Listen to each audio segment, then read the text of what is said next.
I've said this a couple of times before, but something about groups going through waves of unnecessary hate trains activates a chip inside my brain that it's time to become a fan of that group. Obviously, when idols have done actually reprehensible things, there's nothing I can do for you at that point, but when it comes to idols and groups like Katseye, who have literally done nothing, and yet have accrued legions of people just talking nonsense about them, that chip inside my brain has activated. I'm an EYEKON, and in fact, I'm a Laura, Sophia, and Minot alt. Since so many people want to act so freaking weird about them, I had a couple of opinions about the song debut.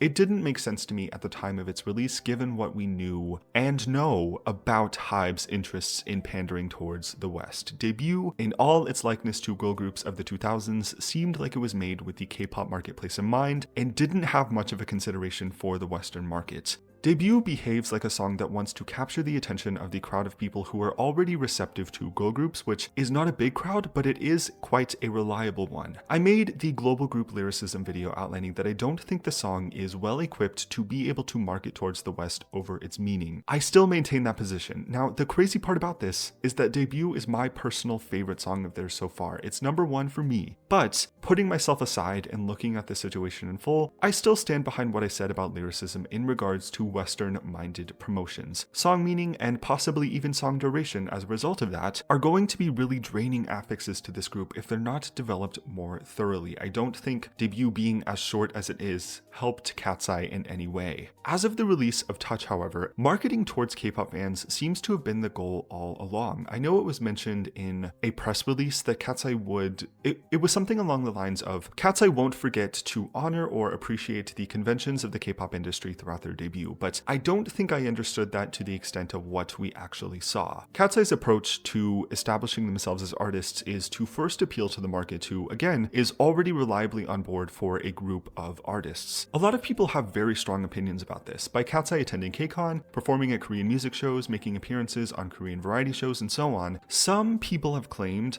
that they're doomed to always be associated with K-pop and will never make it in the West as a result of what they're doing right now. I don't fully understand this, still to this day, outside of maybe ignorance, or not everybody, but borderline xenophobia. Like, this aversion to anything K-pop gets kind of weird at some point, but I know there are some who come at this from a very genuine perspective. The discussions I've seen about this that seem constructive are about marketing towards K-pop in terms of music production, whether that be song duration or a lack of production input on behalf of the members, is going to develop into a problem if it's not addressed. Katseye may have a hard time establishing themselves as artists if they're not allowed to utilize their talents in their own work, which is a huge expectation as it seems in the Western music industry, and to that I wholeheartedly agree. I do think something needs to be done about this, and I'll talk about that in just a moment. But for the debut album, however, I don't think marketing towards K-pop was at all a bad idea. I think actually in retrospect, this is the best course of action they could have taken to establishing a fan base right at the start. Touch and Debut have worked in tandem with one another to capture all potential fans of girl groups, even fans who never made the switch to K-pop after the dissolving of Fifth Harmony and maybe even One Direction. Katseye debuts at an incredibly opportune moment in the Western music industry where dance and performance-based music seems to be on the rise again, even outside of TikTok and social media trends. I think their marketing towards K-pop fans first is a very smart move to build a reliable fan base, but the future releases and pushes into the West will be a bit more challenging with the existing formula that we see on the Soft is Strong album. This is the main idea behind why I'm making this video. I think marketing towards K-pop fans at debut was a very smart idea, but I do see people's concerns of Katseye relegating themselves to the K-pop industry if some things don't change. The thing I believe about Katseye is that they so obviously have what it takes. I think at a surface level evaluation as a fan who wants to see them succeed, songwriting and lyricism and even creative direction, if they want to,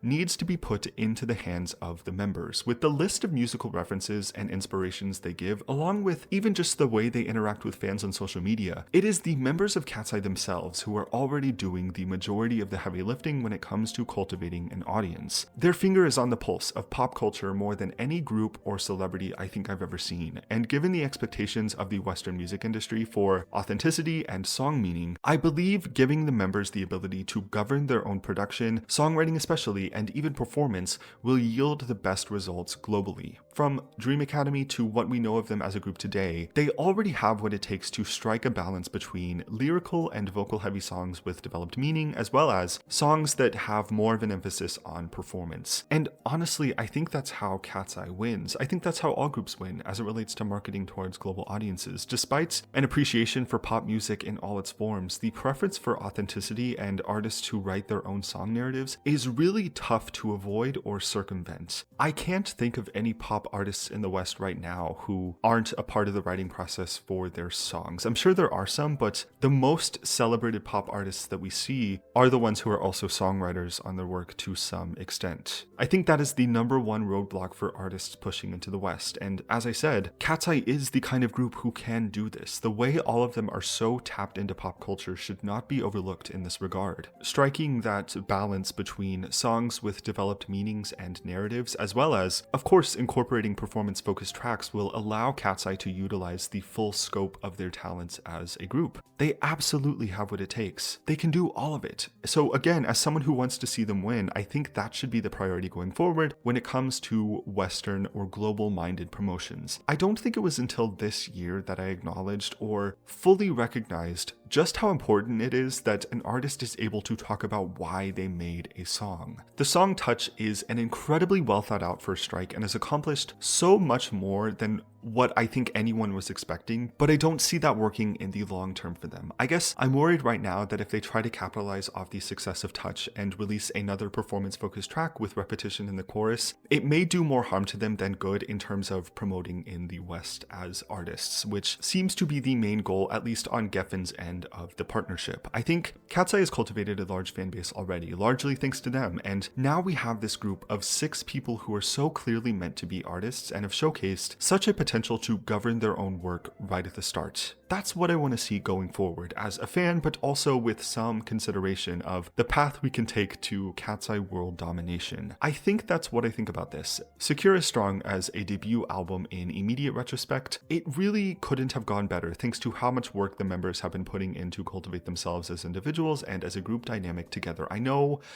the Netflix documentary did do some damage, and people have certainly been annoying about that in regards to characterizing certain members as villains, but I'm all for just ignoring it and pressing forward. Like, we gotta keep it pushing. I really want to see the members taking more creative control. I think that's how they further establish themselves as artists. We already see members like Lara on TikTok, producing remixes for their own songs. Like, we need to put that to work and utilize the members' inherent musical talents, allow them to work with the songwriters and producers, creative directors, and so on. Overall, 10 out of 10 debut. I want to see this group win so badly. They already are winning in a lot of ways, but I'm personally thinking about a Grammy sweep by 2026, if I have anything to say about it. But yeah, I think that's all from me. Thank you for watching this. If you did, let me know what you think about this. If you have more or different opinions in regards to Western or global promotions, if you see that in a different way, how do you feel about this debut album rollout, and so on. Thanks again for watching. Subscribe if you want to, and I will see you next time.